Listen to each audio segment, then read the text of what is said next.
BrokeMan's. Welcome to the BrokeMan's podcast.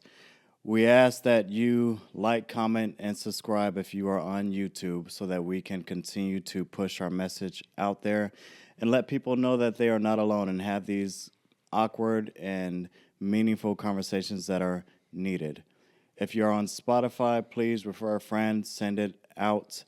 And on YouTube, the link below will take you to our store where you can purchase merchandise, hats, hoodies, t-shirts, crop tops, however you feel, to support the podcast and allow us to move forward and build more. Thank you for watching. Thank you for listening. And if you have any topics for podcasts or any subjects that you want to be talked about on the podcast, please send us a comment, email us, send us a message on our Instagram. Go follow us on every social media platform. And when we get that message about a topic you would like to bring up, if you like, we will also mention your name. And then we will have that important conversation. Thank you for listening. All right, back to our story of addiction, and welcome to the second half of the addiction story. And today I am grateful for learning. I am. I've gotten back into certain disciplines, and it's helped me. And I can already see my growth going again. I'm grateful for having the opportunity to get together with some of the coworkers that I don't get to work with, to kind of build the bonds that we normally wouldn't have since we don't work together. And those bonds are necessary. They're very necessary. It spreads across the board. But we'll get back to it. I believe we left off on your family and rebuilding that family bond that you guys once lost, that your grandpa fostered a lot, and he took care of that for everybody, but you had to step up, correct? Correct. Yeah, so what I had decided a few years ago was, how can I bring everybody together? What's the best way? And so I remember when I was younger, my sister and I had always dreamed of having a big family, getting together for the holidays, having everyone together. So I'm like, okay, I probably should start there. But now how do I do it? So it's just a matter of starting to reach out to people. Yeah. My dad, my aunt and uncle, my grandma, and some siblings that are in the area. And then from there, we did the first year. I cooked everything from scratch for them. It went great. Everything. That first year, I had harvested my own turkey from our hunting land. So, yeah. Okay. Yeah. All right. That's all right. And then the next year, I was like, okay, I want to kind of go bigger than that. And so what I was doing was reaching out to some of my siblings I knew had issues with either the parents or each other, and kind of being the mediator for them. How do you do that? That's something that I've been wanting to practice and do. I know that takes an immense amount of patience and yeah.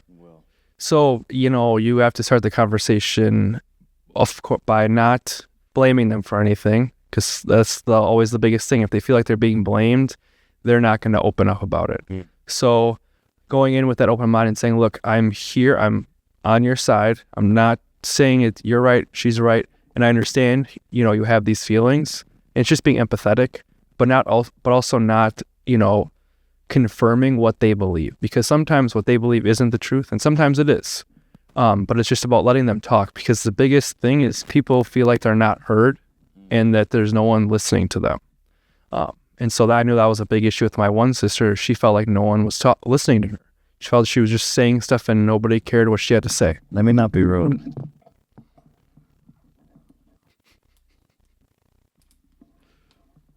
I can hear you, but it's different when you have on the head. Yeah. Yep. Way to go, Gary. And I'm learning, by the way, when you talk about mending relationships and being a mediator and whatnot, how to carry yourself in that way. Yeah, you're teaching me a lot when it comes to that. That's something I know a lot of people, when their family goes from broken home to everyone spread apart and no longer talking, I know those tools could be useful. Yeah, and I mean, it's just, and sometimes you have to be that mediator all the way up until the point where they'll talk.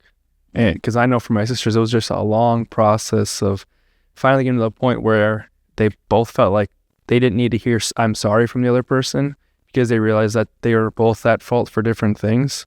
And it was just, was like, hey, it's like a brand new book. you guys pretend you don't even know each other. You're still sisters, but just pretend like none of that happened in the past and start anew. 'Cause that's the only way you're going to come back together. That's a path you have to take when you kind of find yourself and you're on when your journey finally awakens and you can kind of see your path. It could be a little blurry, but that's what happens, and you got to see things as brand new. Exactly, yeah. Your perspective changes and everything. You're ready to take in things. You're ready to face challenges that you haven't before. Well done on that part. Thank you.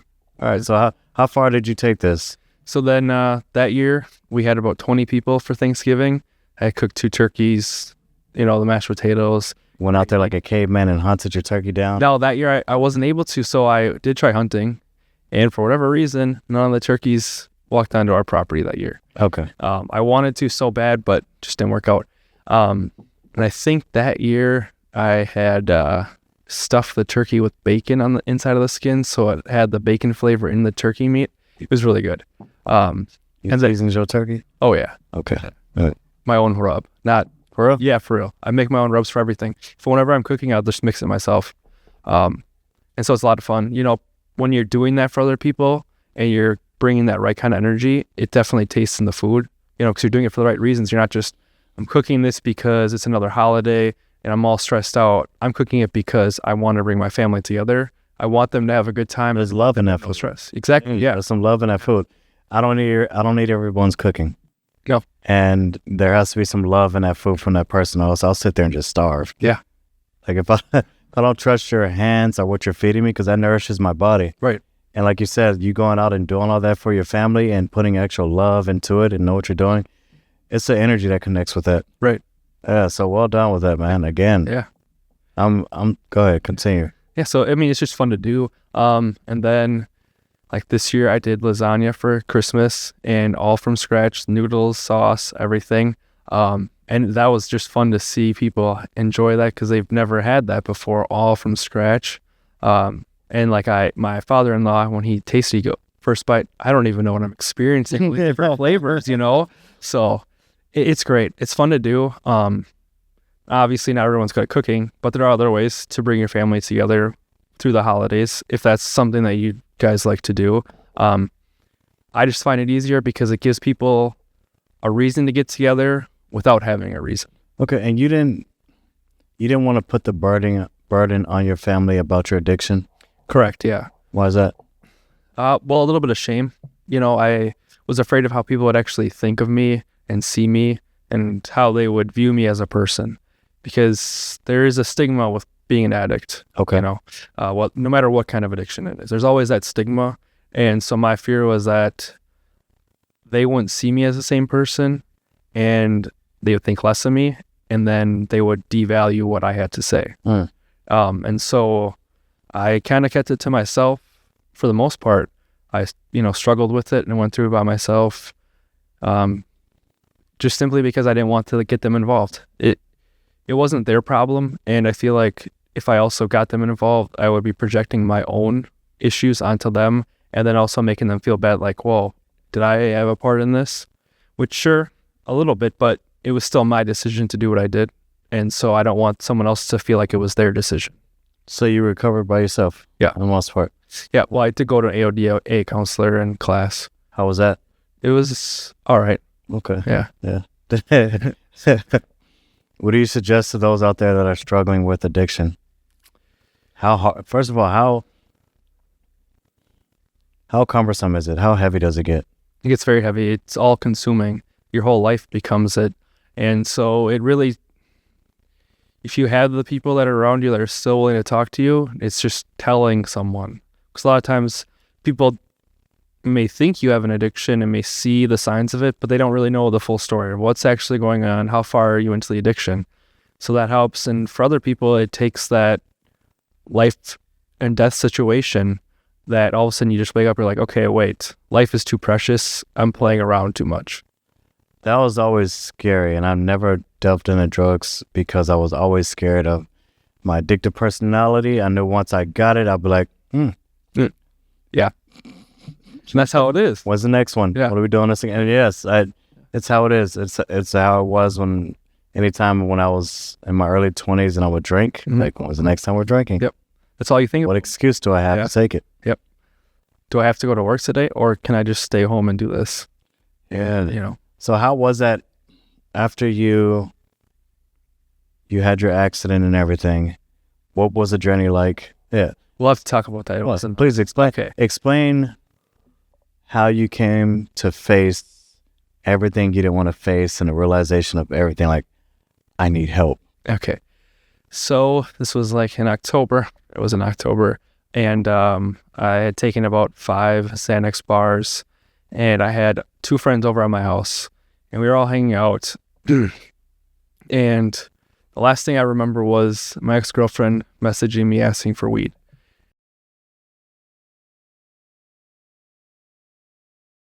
So you don't remember which way things were headed. Yeah. But I remember going home. Well, I didn't know this yet. So I was driving down High Street. And so at the time, my glasses on the sides were broken. And so that they would just fall off, the whole lenses and everything. And so I was driving down High Street. That happened. And then I came to as this happened. So I can't see anything.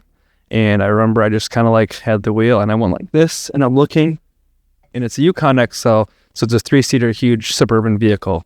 I'm driving down the road like this. I'm searching down here and I all of a sudden veer left and I hit the transformer pole and it comes up and it crushes the top of the vehicle. I correct to the right and then I hit a vehicle and then I'm like pulling, I'm scraping along the vehicle, right? And then I overcorrected again and then I come along and I hit the side of another vehicle and then my car, I'm driving now in like the grass and then I hit a tree, all right? So I remember I was like this, you know, head down and I'm like, oh, I can feel blood all over my face and I'm like no idea what's going on, right? So I'm just sitting there like trying to figure out what's going on. And I'm like, what the hell happened? Okay, I know I bought a pound of weed. I know I was driving people around, but I have no idea when this all happened. So then as I'm sitting there, I hear like a crackling noise. And I'm like, I start smelling, I'm like, man, it smells like a fire. I look up, the whole front of the truck's in flames. Okay, so I'm like, okay, I gotta get out of here. So I go to the driver's side door and it's crushed in. And I'm like, shoot. So I go to the passenger side, crushed in again. Fuck. So then I climb all the way to the back of the Yukon, and then I kicked the back gate open. And then I get out of the vehicle, I'm standing in the street, and I'm kind of like looking myself over. I'm like, okay, I'm not really hurt bad. I'm bleeding out my nose. I must have just hit my head on the steering wheel. That seems to be about it. I'm like, oh, wait, I bought that pound of weed. Did I take that home, or did I just leave it in the vehicle? Mm-hmm. Mind you, the vehicle is in flames, so no matter what, the police are going to come. I'm going to get in trouble whether the weed's in there or it's on me. So in my, Xanaxed out mind, I decided I'm going to go back in the vehicle and look for the weed. So I climb back in the vehicle as it's on fire. I'm in the front, digging around. I find my glasses, and I'm still looking. I'm like, wait a second. Oh, I do remember taking the weed home because I went home before anything else happened. So then I climb back out. I'm staying in the road, and from behind me, these 2 like college age kids come out, and they're like, "Hey man, are you okay?" And I was like, "Yeah, I think so." And they're like, "Do you want us to call anybody?" And I remember I looked at them, and I turned all the way around, looked at the fiery vehicle, turned back at them, and said, "Yeah, you should call the fucking cops." Douchebag. Oh man. But it's like, what kind of question is that? In that situation, I'm thinking to myself, like, what kind of question is that?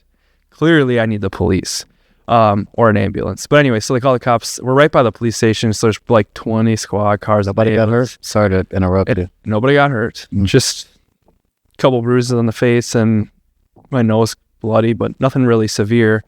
And I remember the cops were there, and they're like, okay, we need to do a field sobriety test because clearly you're under the influence of something. I was like, yeah, I was smoking dabs with my friends. I'm like really high from that. That's probably what it is. But I'm not going to take a field sobriety test because it's too cold out. I'm going to fail it. Like, it was really cold. And they're like, okay, well, if you decline to take a field sobriety test, we'll have to take you to jail. I'm like, no, it's not happening. They're like, okay, well, if you give us a DNA sample for us to test, we can possibly release you to someone's custody. I was like, okay. So I get in the back of the ambulance, they draw my blood, and I told them it was just weed. So when they tested, I didn't really realize what I was doing when this happened, but when they tested it, they sent it to Madison, and they only tested it for weed and destroyed the sample. The letter says tested for THC, other substance found, but they didn't identify because they only tested for weed. And then underneath it says lab specimen destroyed. So because it was weed and instead of Xanax, it was a little bit lesser. If it was Xanax, I would have gotten into more trouble. But nobody, like, that's a great thing. Nobody actually didn't hit anybody. No. You didn't remember everything. You weren't there. Yeah. No, I didn't hit anybody, but it's still a very scary thing to think about. Like, I could have killed a couple people at least, including myself. And so then, I get done giving blood, and then they're like, okay, we got to take you to the hospital. It's because we got to get you medically cleared. So they handcuffed me, put me back in the squad car. And I remember I'm still conscious a little bit at this point. And I remember the officer, she's like, I'm going to give you one opportunity to make a phone call. All right. If this person answers and they're willing to come pick you up from the hospital, I will release you to their custody. If not, I'm taking you to jail when we're all done here. It's like, all right, who can I call? Oh, my buddy, he's also a drug dealer and he's got to be awake right now. So I give her my phone, right, to go, and she goes through it and calls him. Now, what she saw, I have no idea, because I was definitely getting messages for people wanting drugs. But she called him, he answered, and then he came to the hospital. I don't even remember pulling up to the hospital. I black out again. Next thing I remember is I'm walking out of the, patient area with, 2 cops. I'm laughing, and then I see my buddy and his girlfriend sitting in the waiting room. And they're, looking at me like, what the fuck is wrong with you? And then they take me home, and I remember getting home, and I remember thinking, oh, shit, this is going to be bad when my mom finds out. She's not going to be happy with me at all. I'm like, whatever, fall asleep. Wake up the next morning, and I'm like, oh, my God, it feels like I got hit by a vehicle. I was in a lot of pain. And, I told my mom. But at that moment, I realized, how lucky I was, because I had sobered up at that point. And how scary it was, because I had been doing Xanax so much that every night I was blacking out almost. And I'm like, okay, that for one is very scary because I don't know what I'm doing and what I'm saying. And then two, I almost died. And for whatever reason, I was able to come to at the last moment. And not that it really helped, but if I hadn't came to, who knows if I would have got out of that vehicle? Yes. Who knows where I would have kept driving the vehicle? Because I was able to at least somewhat correct myself while driving. And so, then I took an AODA class, had an AODA counselor. Before that, what steps? Did you just go cold turkey? Yes, I did. Oh. So that morning, I took every pill I had, and I threw it down the toilet. And the next 3 days was absolute agony. Yeah, how so? My liver and kidneys were filtering all those toxins out, and it was just pain. I was in agonizing pain. I couldn't even get up or walk, just laying in bed, hot and cold sweats, just miserable. Do you have to go to the bathroom a lot during that time?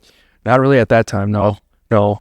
But I wasn't eating or drinking anything at all for those 3 days. I mean, I had a little bit to drink here and there, but it was just so painful to take anything in. Did you start to talk to yourself, okay, I need to set this up, I need to set this goal up, I need to do this daily, I need to do, what steps did you take? So I knew that I needed to, first of all, talk to someone that was a professional. And so, I set up an appointment for an AODA counselor, and then it was just taking it step by step. I didn't really know what I needed to do. I didn't really know what the steps were, because there was no one there for me. I didn't reach out to a sponsor or anything like that. And so I was taking that advice from the counselor, and then I went and got a therapist and was telling. You wanted the help. I wanted and you wanted it. It's different. It's different. Well, and that's the thing. You have to want the help. It doesn't work unless you want the help, because they can tell you and say whatever, you can get sober, but if you don't want it, you're just going to fall right back into it. So you went on and you did something. Yeah. I did something about it. Yep. I saw my life and I said, this is not the way I want my life to go, and this is not a good way to be living. What was, along your journey of that and becoming sober, what was a big catalyst that helped you continue? Keep me sober. Keep you going. My family.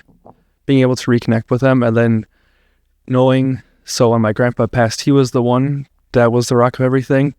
And at one point when he was alive, there was a huge fight at my grandparents' house between my dad and my grandpa. Yeah. He hit my grandma. I got in between them, and he battered me, right? I called the police because I was like, this is not right. And I remember my grandma, like, everyone's screaming, and we're like, I'm sitting on the ground behind her table, and she like grabs me and is like, you need to be the one to break the cycle. And in my head, I'm like, what the fuck are you talking about? I don't even know what's going on. So then fast forward to when I wanted to bring the family together, I understood she meant the abuse and everything. And how do you break that cycle is you show them that even though they did that, they can still be forgiven. And by forgiving people, you kind of end the cycle of abuse.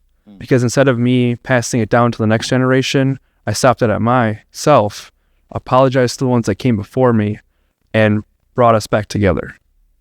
That's tremendous, man. How was it feeling in that moment when, all right, so after she shook you, she kind of shook things into existence and woke you up, correct? Well, at that time, it didn't really, it like went to the back of my head, and it just sat in there. I didn't understand what it meant. What were the voices like in your head back then when you were kind of waking up to the world and getting over, going through the withdrawals and whatnot? A lot of it was just remembering of like my past and things that had happened. A lot of like the abuse and everything kept coming back.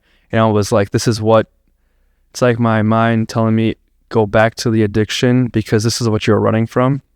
And so it was like, I'm having to face all of this for real. Okay. And so it was like, okay, now I actually have to face it. How do I face it? Did you feel that something was calling on you to do more, to do better? Yeah, I felt like it.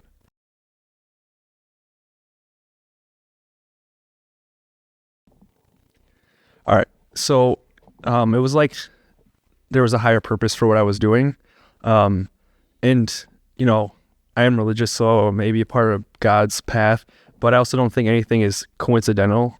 So with those words being said to me, and then knowing that my grandfather was the person that put everything together in the family, it just felt like the natural process for me, that this was the path I should be taking, and that it just like, I don't know, like I woke up and I was like, oh, this is what I should be doing. You know, there's other things like career stuff and other things I want to do, but I felt this is what I need to do to help heal not only myself, but my family.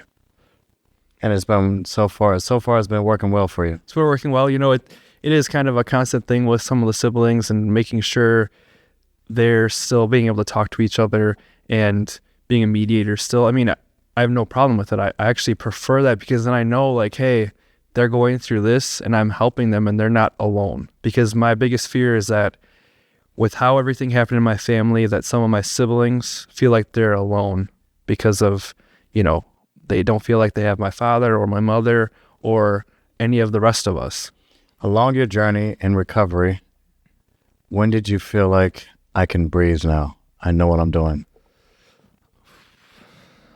Honestly, not until probably 4 years after. I still felt those 4 years from 2016 to 2020. I still felt pretty bound to it. Yeah. It was more prevalent in my life, and that's mainly due to the fact that I was hanging out with people that would ask me to get them things. You know, they knew I was not doing anything like that, and I expressly told them I don't want to be doing these things, but they would still say, hey, I know you know some people, would you be willing to hit them up to get me cocaine or something? And because I was like, yeah, these are my friends, you know, they're just my friends, and they're like they need me to help them. And I sometimes I did, other times I didn't, and I just struggled with that. Like, how do I, you know, separate from that? And I just realized that I can't be hanging out with those same people. I can't be hanging out with people that are just doing the same thing over and over and over again and not thinking about their future. You know, I had friends that would just play cards and drink, and that's all they would do every weekend. And it's like, that's fun, you know, every once in a while. Yes. But then the conversations are nothing of substance and just dumb stuff. How did you come to a realization, and did you have to cut friendships off? Yes, lots of friendships. And I regret some because some of them I feel like they've changed. Some of those people have changed and grown as well. But at the end of the day, it happens for a reason, right? And, you can't let other people's baggage hold you down. And it's sometimes better just to cut ties with someone rather than keeping that going. Who gave you that? Who planted that seed in your head that I have to stop hanging out with the same people that are doing the same thing? So this it's back to 8th grade, 7th, 8th grade. And I was hanging out with some of the same people, a little bit different crowd, but we kept getting in trouble. Okay. And I remember we all got caught for texting in class. And so we were all in the office, and I remember like the rest of the guys were sent out, and the principal had me in there, and he was telling me I need to lose the friends I'm hanging out with, that they are not helping me, and they're just going to drag me down and drag me down. And he was very adamant. But at the time, I'm like, oh, you know. It doesn't register like it's supposed to. No, yeah. And I'm like, fuck this guy. Who is he? Telling me this, right? You know, I'm in 8th grade. I'm like just sitting there with 2 middle fingers up in my head at him. But the truth is, like, he was right that, I mean, not everyone you need to cut out, but there are people that you should cut out for the betterment of your life and your mental health at times too. To be able to move forward, you have to cut people off. Yes. You have to move forward. If they are staying stagnant and they are dragging you back, and when you start moving on, those people will try and drag you back. They will. They will reach out and they will try to bring you back because they see you're moving and like, hey, you got to get back down here. Yeah. We're comfortable here. Right. Well, it says like they have to justify what they're doing, and so they have to bring someone else into it. That's all it is. Bringing people in, feeling included. Feeling, yep. That's just. And then it's a jealousy thing too, because they're like, they see what you're doing and they're like, why can't I do that? And instead of making the realization like, I can do that, I just have to do it. Or they'll put you down for it. Yep. Yeah, they put you down. Oh, who do you think you are? Think you're better than us? Yep. No, I just can't do what you guys are doing anymore. Yeah. I have to move on. Mm-hmm. And those are hard places. Those are hard places to be as a person. Yes. When you realize, okay, my friends aren't actually friends. No. Friends are to celebrate you when you are leveling up, and they're to be there for you when something bad is happening. And you should be able to have productive conversations with about the future and planning and doing things together, not just the moment. I mean, being in the moment is great, fine, but you need to also be thinking past this moment. Everybody hits those points where you're like, okay, I need better conversations. Yep. I'm tired of coming over here and doing the same old. Mm-hmm. I think things are getting old. I'm not a boy anymore. Right. I'm a grown man. We have grown man things to talk about. Let's really talk about them so I can be good at this thing called life. Yeah, exactly. And it was just like that. Some people don't want to do that. They want to be stuck in like that teenager, like, oh, I'm still a high schooler life.